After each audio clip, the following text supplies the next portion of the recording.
de agradecer o convite e dizer que eu vou sair daqui muito mais sabido do que eu entrei com as belíssimas aulas que vocês deram. Vamos lá. Uma pequena introdução, no qual a gente fala que os sarcomas de origem retroperitoneal são origens de células mesenquimais e podem aparecer em qualquer região, como já foi dito aqui. Mais de 70 subtipos.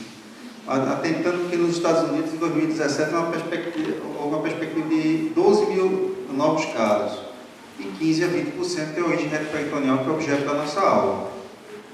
Interessante que, normalmente, ele tem um início insidioso. Quando ele está mais próximo, como nós vamos ver aqui, eu vou mostrar depois na cava, a ressecção é pedrangular no tratamento do sarcoma, certo? E nós temos melhores resultados, claro, nos centros de referência, onde tem ressecções ampliadas e com margens livres. E essas ressecções dos grandes vasos implicam um aumento de complicações.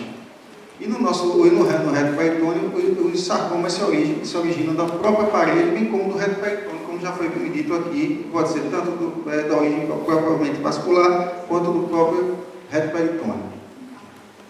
Então, do ponto de vista vascular, quando a gente é chamado pelo colega cirurgião, a gente vai fazer o step by step. Então, o step número 1 é confirmar o diagnóstico. Normalmente, hoje, eu peço um anjo TC, um anjo ressonância. Eu sou das antigas, eu já tive minha época aqui que eu pedia arteriografia. Ainda peço, quando há uma perspectiva de eu ter que fazer uma reconstrução arterial, principalmente troncocelia ou alguma coisa, eu não ser pego de surpresa, por melhor que seja uma angiotomografia, eu faço uma arteriografia, eu peço para ser feito, certo? Então, assim, o step 2 é determinar a extensão do comprometimento. E aqui, na cava, que é onde é muito frequente o leiomiossarcoma de cava, nós observamos, ela é dividida, que é uma divisão clássica, né? Isso aqui eu tive do professor Kiffer, e aí é dividido no segmento 1, até o nível da renais, depois o 2 da renais até as suprahepáticas, e o nível 3 esse daqui já desembocando no átrio. É mais comum no nível 2, mas normalmente em um terço dos casos, você vai encontrar de 2 a 3 segmentos comprometidos. A colega que saiu, ela falou disso aqui, né, da origem que ele pode ser tanto exo, quanto endo, quanto misto, em relação aqui a uma peça que foi retirada, que a gente retirou, e o tumor exovascular se desenvolve principalmente na porção infrahepática. Isso é uma coisa que você já pode ir, quando você se deparar, você já pode ir pensando no tipo de abordagem. Os tumores endovasculares são mais frequentes na região retrohepática. E aqui você vai determinar também se há um envolvimento dos vasos abaixo do ligamento inguinal. Pode haver uma extensão, certo? O tipo 2 do leiomiossarcoma, ele é muito frequente de comprometimento, como ele é vocês se lembram da imagem anterior, aqui, normalmente ele compromete o rim direito. Felizmente, quando houver uma obstrução, ou você tiver que ressecar completamente a cava, pela circulação das gonadais, né, asmos, hemiasmos, isso aqui que vocês estão vendo, a gente pode ter uma segurança e fazer apenas uma ligadura primária e não haver grande repercussão para o paciente. Ou você pode lançar mão de várias técnicas de plastia ou de interposição de enxertos. Nas reconstruções arteriais, aí é que entra toda a panaceia do cirurgião vascular, né, velho? A gente pode fazer muita coisa. E aí, mas os tumores primários da aorta são raros, graças a Deus, porque são extremamente invasivos. E no eixo ilíaco, frequentemente, tem que ressecar em bloco. Nós temos um caso que nós vamos mostrar depois, que teve que ser ressecado em bloco. Os enxertos podem ser sintéticos, DACO, PTFE, ou homoenxerto, que não existe no Brasil, infelizmente, na Europa é mais fácil de você encontrar. E há relatos de você usar as veias femorais superficiais, como fazendo uma reconstrução. Se contaminação grosseira, usar pontes extraanatômicos. Esse aqui é um caso que coincidente de um fêmur femoral cruzado que tem 15 anos. Eu fiz esse caso faz 15 anos. Aí eu achei interessante botar para mostrar uma patência. Normalmente a patência é de 5 a 10 anos. Em relação às reconstruções venosas, como eu falei anteriormente, a rede de colaterais é decisiva para você pensar se vai ressecar ou não uma casa ou fazer a própria reconstrução dela. Os substitutos DACOM, PTFE, pericardio bovino e homoenxerto e anticoagulação na parte venosa é fundamental por causa de baixa pressão e baixo fluxo. E hoje já é um tema que é controverso, mas particularmente eu gosto de fazer uma fistulazinha arteriovenosa para manter um fluxo maior e evitar uma trombose. Esse trabalho aqui é um trabalho de Heidelberg, muito interessante, no qual ele mostra que a maioria, eu peço perdão a vocês, está um pouco borrado, mas o que é que ele chama a atenção? Que a maioria das reconstruções, ele tem uma casuística boa, foi um trabalho recente, a maioria das reconstruções retoperitoneais são apenas venosas, 52%, arteriais e venosas 12%, 24% só arterial e apenas a ressecção de um tumor sem precisar da reconstrução vascular 12%. Existe risco quando você está manipulando uma cava, existe risco de uma embolia pulmonar transoperatória? Sim.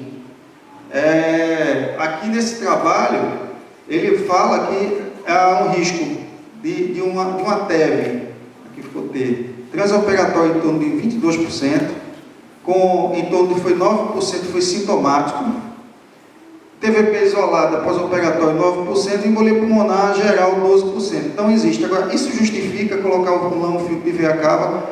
Eu estou até aqui com o Rivera, que tem muita experiência, a gente pode até discutir isso. Em alguns casos eu mudei. Entendeu? Tem um caso que foi um tumor, foge um pouquinho da aula, um tumor de renal direito, mas é extremamente céssio. Eu fiquei preocupado por ter um filtro de veia cava temporário, depois tirei. Operei, o paciente saiu bem, depois eu tirei. Em relação à morbidade, claro, na hora que você vai mexer com grandes vasos, você aumenta. Então tem 36% de morbidade imediata, 36% de hemorragia e 4% de mortalidade, numa série grande. Bom Valor levantou 249 casos e diz que a morbidade é elevada quando há ressecção de mais de 3 órgãos ou se há uma ressecção vascular. E Fiore aumenta até a casuística, a taxa de trombose de cava para 40%, que é preocupante. Agora, isso aí, nesse trabalho, é interessante porque eles usaram o DACOM, tá? Que não é o adequado, o ideal, e depois eu vou fazer um comentário sobre isso, para a reconstrução da veia cava. Bem, Bom Valor do Instituto Curie, lá de Paris, fala que é importante você saber diferenciar, você reconhecer o paciente, saber diferenciar se é um tumor retoperitoneal apenas de partes moles ou se tem algum envolvimento vascular. E em cima disso, começando pelas artérias, o sarcoma de aorta, ele é raro, o prognóstico é extremamente ruim, com lesões metastáticas em mais de 50%.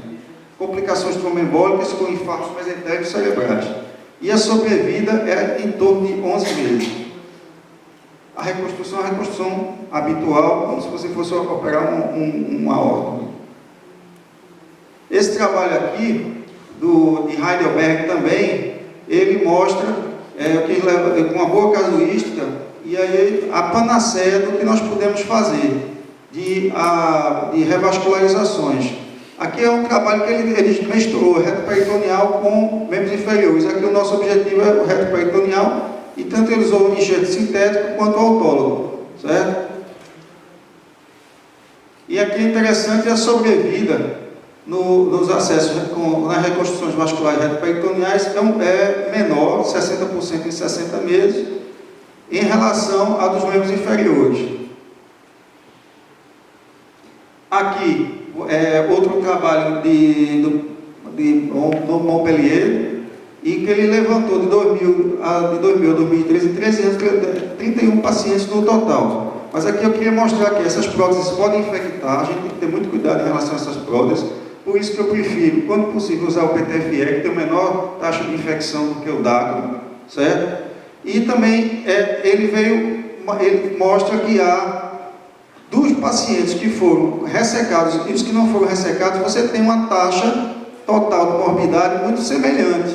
Tanto que, se bem feita, com cuidado, essa abordagem vascular não vai trazer maiores transtornos e complicações para o paciente. Esse trabalho aqui vem corroborar o que eu falei agora, né? Mostrando uma taxa em torno de 51 e 54% de morbidade com ressecção e sem ressecção vascular em grandes vasos. Os sarcomas de veia cava inferior, que representa, o leiomiosarcoma representa 95%, 4 vezes mais frequente em mulheres.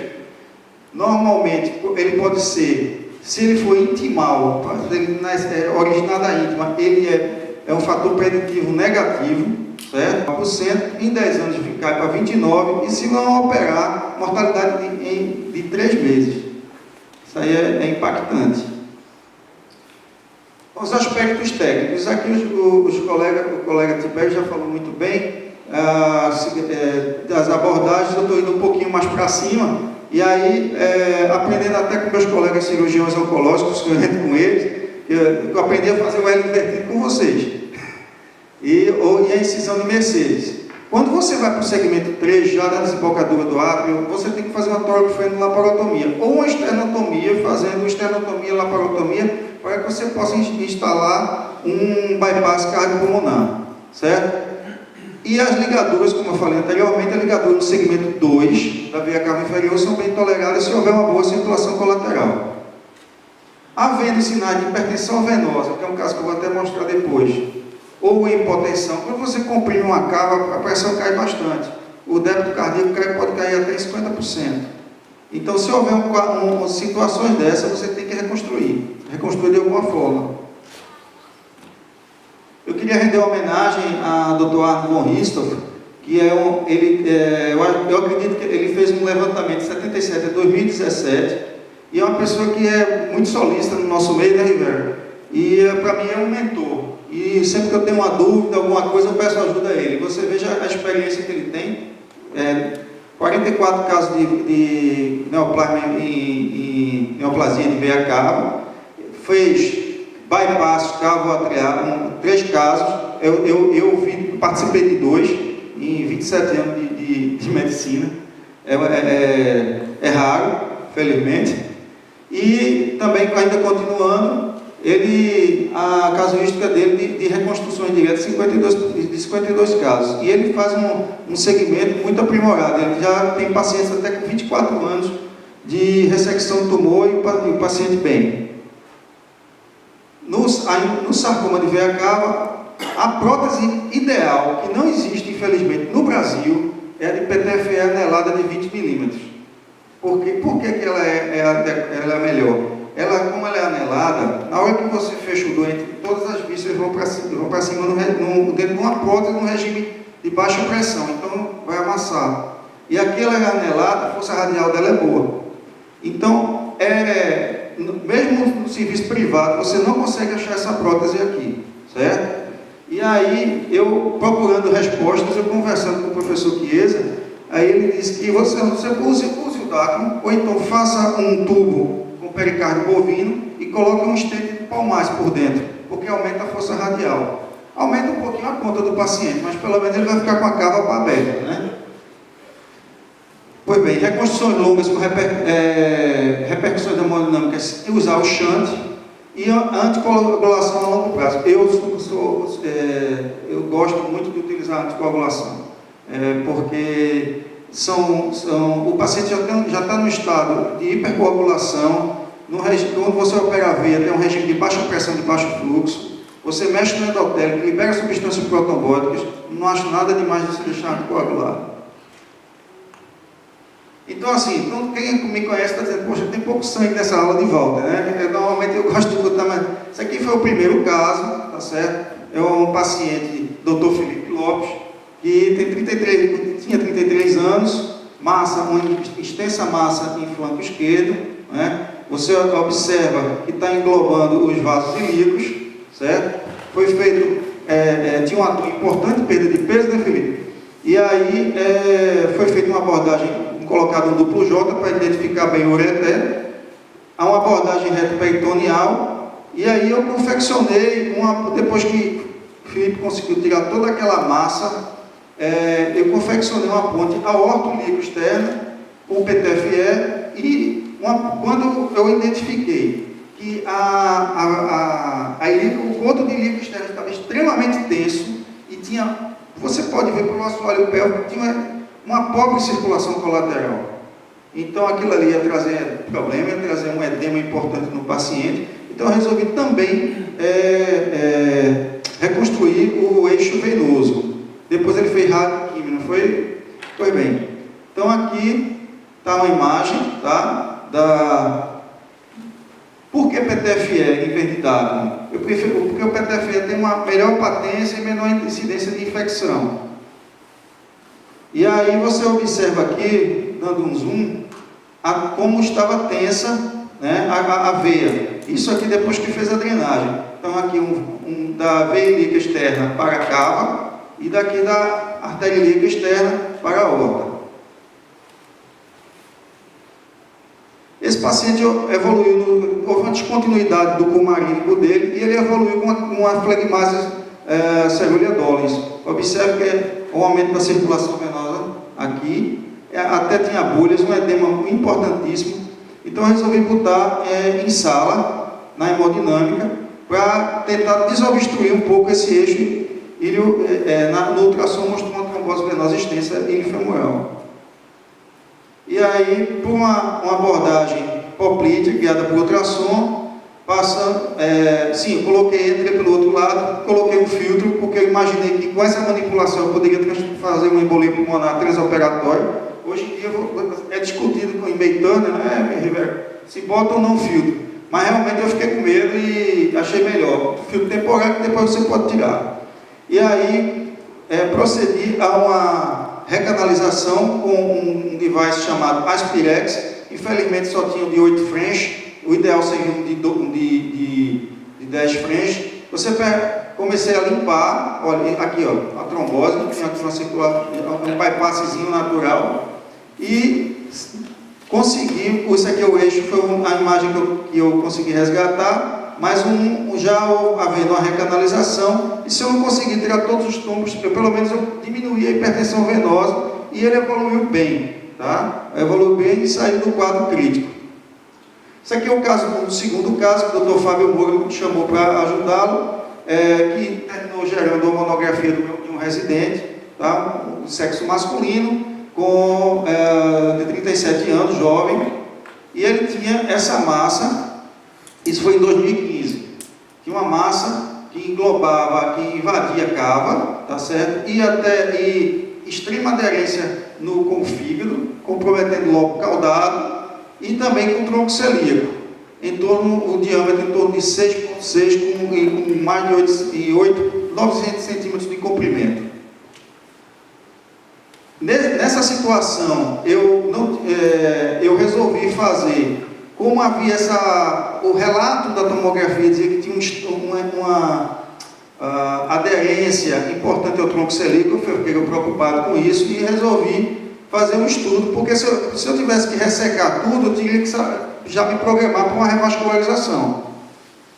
E aqui vocês observam a cavografia, a massa comprimindo a veia cava. Aqui aproveitei e fiz uma portografia indireta para ver que a porta estava tudo bem. Esse paciente, para afastar foi feita a cintilografia para afastar um feocromocitoma. E aí achamos um tumor de veia cava. Quando invadindo a veia renal, foi feito um L invertido. E aí achamos um tumor de veia cava inferior invadindo a veia renal esquerda. Normalmente a gente observa que ele invade a renal direita. O lobo caudado é a suprarrenal direita. Houve uma ressecção ampla, com margens livres, certo? Aqui está a imagem no qual eu consegui esse cotinho aqui de veia cava, isso aqui é a veia cava, isso aqui é a renal direita. Então eu consegui poupá-la e englobá-la aqui na anastomose. E como toda essa região aqui, a veia renal esquerda, todos sabem que ela é um pouco mais longa, mas não foi possível eu poupá-la por causa do tumor. Então eu fiz um bypass fiz veia, prótese, veia PTFE, PTFE dada, certo?